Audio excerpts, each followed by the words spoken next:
रहे हैं ये वही इलाका है जिस इलाके में एनकाउंटर चल रहा है। गोलियों की आवाज जो है यहां से आ रही है और बड़ी बात यह है जो लगातार हम लोग भी चर्चा कर रहे हैं कि कैसे इन बदमाशों के पास इतना हथियार होता है कि एक राज्य की पुलिस उसकी स्पेशल टीम का मुकाबला वो कई कई घंटों तक कर लेते हैं। अपने आप में ये खबर एक बहुत बड़ी खबर हो जाती है।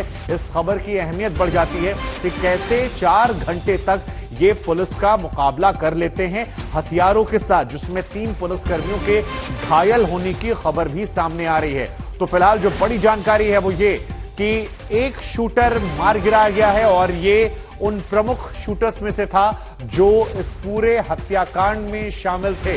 ये बड़ी जानकारी निकल कर आ रही है। पुरानी हवेली में तमाम लोग छिपे हुए हैं और जगरूप रूपा अब तक जो जानकारियां निकल कर आ रही हैं उसके मुताबिक वही शार्प शूटर है जिससे ढेर कर दिया गया है, मारा गया गैंगस्टर जगरूप रूपा। ऐसी जानकारियां निकलकर सामने आ रही हैं। तो ये एक बड़ी जानकारी निकलकर सामने आई है। एक गैंगस्टर एनकाउंटर में मार दिया गया है और लगातार ये एनकाउंटर जो है ये जारी है।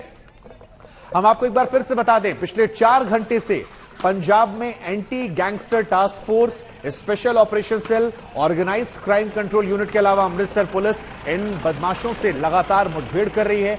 और आप ये अंदाजा लगाइए कि इनके पास, ये देखिए, ये ताजा तस्वीर है। ये देखिए गोलीबारी यहां पर हो रही है। ये तस्वीर हम आपको दिखा रहे हैं। देखिए कैसे इस हवेली से यहां पर गोलीबारी हो रही है। लगातार यहां से गोलीबारी चल रही है और इन बदमाशों के पास हथियार जो है इतने ज्यादा है कि लगातार एक राज्य की पुलिस पर वो हमला कर रहे हैं। तो ये उस गांव के एक्सक्लूसिव तस्वीरें हम आपको दिखा रहे हैं एनकाउंटर वाली जगह की, जहां पर एनकाउंटर चल रहा है। और ये वो कुछ पुलिसकर्मी जिनके चोटिल होने की बात सामने आ रही है। कुछ पुलिसकर्मियों को यहां पर चोट लगी है तो छर्रा लगने की बात यहां की जा रही है कि जो बदमाशों की तरफ से गोलियां चलाई गई उसमें इस पुलिसकर्मी को उसका छर्रा लगा और उसकी वजह से उनके पैर में थोड़ी चोट आई है। लेकिन यही वो इलाका है, यही वो जगह है, यही वो गांव है, यही वो खेत है जहां पर एनकाउंटर इस वक्त जारी है। और एनकाउंटर वाली जगह से तस्वीरें दिखा रहे हैं। पुलिस वाले यहां पर इस व्यक्ति का इलाज करते हुए मौके पर जो भी जरूरी सहायता हो सकती है उसको ढांढस बनाते हुए उसके पैर में छर्रा लगा हुआ है। और ये तस्वीरें हम आपको दिखा रहे हैं एनकाउंटर वाली जगह की। और ये तस्वीरें अपने आप में अहम हो जाती है क्योंकि पिछले 4 घंटे से लगातार एनकाउंटर जारी है और यहां पर पट्टी करते हुए बाल बाल ये शख्स बच गया इस एनकाउंटर में।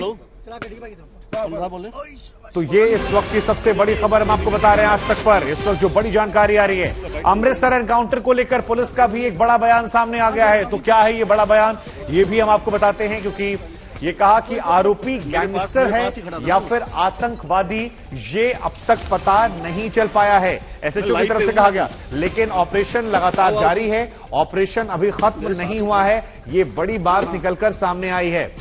तो ये जानकारी हम आपको बता रहे हैं और ऑपरेशन जारी है, लेकिन अब तक ये बात साफ नहीं हो पाई है। एसएचओ सुखबीर सिंह का ये बड़ा बयान सामने आया है। तो बड़ी जानकारी हम आपको दे रहे हैं, आरोपी गैंगस्टर है या फिर कोई आतंकवादी, इस बारे में स्पष्टता अब तक सामने नहीं आई है। और अरविंद लगातार हमारे साथ बने हुए हैं। अरविंद, जो ये एक प्रतिक्रिया सामने आ रही है, मेरे नाल खड़ा तो मैं कोशिश की कि भी पता नहीं क्यों यार, तो फिर मैं देखा उत्ते कितनी दूरी पर खड़े हैं, पता नहीं, काफी जो 315 का फायरिंग काफी तेज हुई थी ना उस समय की बात है सर जी। तो क्या नाम है?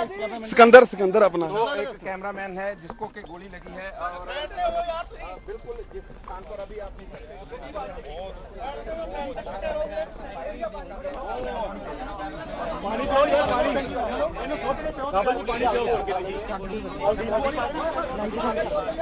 लगी है नंबर यार की करना मैं बैटरी कट गई मैं नहीं होता खुली कट दो ਇੱਥੇ ਰਾਹ ਹੋਣਾ ਆ ਉਧਰ ਉਹ ਭੈਣ ਕੇ ਭਜਾ ਦੇ ਤੂੰ भेज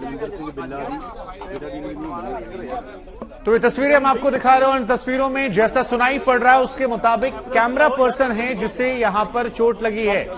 ये गोली का छर्रा जो है इस कैमरा पर्सन को लगा है। जो जानकारियां यहां पर इन लोगों की बातचीत से समझ में आ रही हैं, निकलकर सामने आ रही हैं। ये तस्वीर हम आपको दिखा रहे हैं, यही वो शख्स है जिसके पैर में ये छर्रा लगा है और इसे लोगों ने वहां से अलग हटाकर फिलहाल दूसरी सुरक्षित जगह पर बैठाया है। तस्वीरें लगातार हम आपको दिखा रहे हैं। मुठभेड़ में 3 पुलिसकर्मियों के घायल होने की जानकारियां निकलकर सामने आई हैं और यहां पर देखिए इस शख्स को अलग कर दिया गया है। ये बताया जा रहा है कि ये कैमरा पर्सन था जो यहां पर रिपोर्टिंग करने के दौरान उन्हीं के पैर में गोलियां लगी हैं, छर्रा लगा है और इसे इस एनकाउंटर वाली जगह से फिलहाल दूर ले जाया जा रहा है। नहीं शॉट किस तरह ਇਹਦੇ ਸਾਹਮਣੇ ਸ਼ੂਟ कर रहा ਸੀਗਾ ਤੇ ਇੱਕਦਮ ਡਿੱਗਾ ਮੇਰੇ ਤੇ मैं ਫੜਿਆ ਇਹਨੂੰ। तो इन बातचीत को सुनकर यही समझ में आ रहा है कि यहां पर कुछ प्रतिक्रियाएं आ रही हैं लगातार वहां से। कोशिश करेंगे उन्हें सुनने की, समझने की, लेकिन जो पीछे की आवाजें हैं उनको सुनकर यही प्रतीत हो रहा है कि कैमरा पर्सन जिसे देखिए यहां पर गोद में उठाकर उसके साथी यहां से दूसरी जगह पर ले जा रहे हैं, सुरक्षित जगहों पर ले जा रहे हैं ताकि माकूल इलाज जो है वो हो सके। ਉਸ ਘਰ ਦੀ ਜੇਕਰ ਆਪਣੇ ਆਪ ਨੂੰ ਬਚਾ ਕੇ ਕੈਮਰਾਮੈਨ ਸਾਥੀ ਨੂੰ ਕਹੂੰਗੇ ਕਿ ਇੱਥੋਂ ਹੀ ਪੈਨ ਕਰਕੇ ਉਹ ਤਸਵੀਰ ਔਰ ਉਸ ਤੋਂ ਬਾਅਦ ਅਸੀਂ ਜ਼ੂਮ ਇਨ ਕਰਕੇ ਦੱਸਾਂਗੇ ਕਿ ਇਸ ਸੜਕ ਤੋਂ ਕਰੀਬ 200 ਮੀਟਰ ਦੀ ਦੂਰੀ ਤੇ ਉਹ ਘਰ ਹੈ ਜਿੱਥੋਂ ਕਿ फायर जेड़ा वो खोलिया जाता है और ये जेड़ी सड़क। सत्येंद्र चौहान हमारे संवाददाता इस वक्त हमारे साथ जुड़ रहे हैं। सत्येंद्र, ये तस्वीरें लगातार हम दिखा रहे हैं जहां गोलियों की आवाज भी आ रही है, लेकिन एक व्यक्ति के पैर में छर्रा लगा हुआ है। शायद ये कैमरा पर्सन है जितना हम समझ पाए। क्या जानकारी निकल कर आ रही है? देखिए, जैसा कि मैंने बताया था शुभांकर, यहाँ पर पुलिस लगातार लोगों से अपील कर रही थी, बाकायदा लाउड स्पीकर पर आवाज दी रही थी कि लोग घरों से बाहर ना निकले। लेकिन जिस तरीके से ये जो गैंगस्टर्स है हवेली के ऊपर से पुलिस के ऊपर फायरिंग कर रहे थे, तो पुलिस को जवाबी फायरिंग लगातार करनी पड़ रही है। और ये एक तरीका भी होता है कि किसी तरीके से इनके जो है जो गोला बारूद इनके पास है उसको किसी तरीके से खत्म कराया जाए। और दोनों तरफ से लगातार फायरिंग हो रही है। और जैसा मैंने बताया कि 2 स्थानीय निवासियों समेत 3 पुलिसकर्मी और कई लोग घायल हुए हैं, जिसमें से एक गैंगस्टर की मौत हो चुकी है। तो अभी तक जो गोलियां चल रही हैं दरअसल समझ में नहीं आ रहा है कि किसको लगी है। क्योंकि जो मीडिया कर्मी है उनको तकरीबन 3 किलोमीटर पहले ही पुलिस ने गांव के 3 से 2.5 किलोमीटर फासले पर रोका हुआ है और किसी को भी गांव के अंदर या गांव के बाहर जाने की अनुमति फिलहाल नहीं दी जा रही है। जैसा मैंने बताया था कि सैकड़ों की तादाद में पुलिस कर्मियों को जगह जगह पर यहाँ पर तैनात किया गया है। जी, तो ये तस्वीरें लगातार हम आपको दिखा रहे हैं और इस एनकाउंटर पर लगातार हमारी नजर बनी हुई है। तस्वीरें काफी महत्वपूर्ण हो जाती हैं। कई तरह के सवाल जो हैं वो भी लगातार खड़े हो रहे हैं और ये सवाल महत्वपूर्ण इसलिए आते हैं क्योंकि पिछले 4 घंटे से एनकाउंटर जारी है और इन बदमाशों के पास इतना हथियार है कि पुलिस का मुकाबला ये डटकर कर रहे हैं।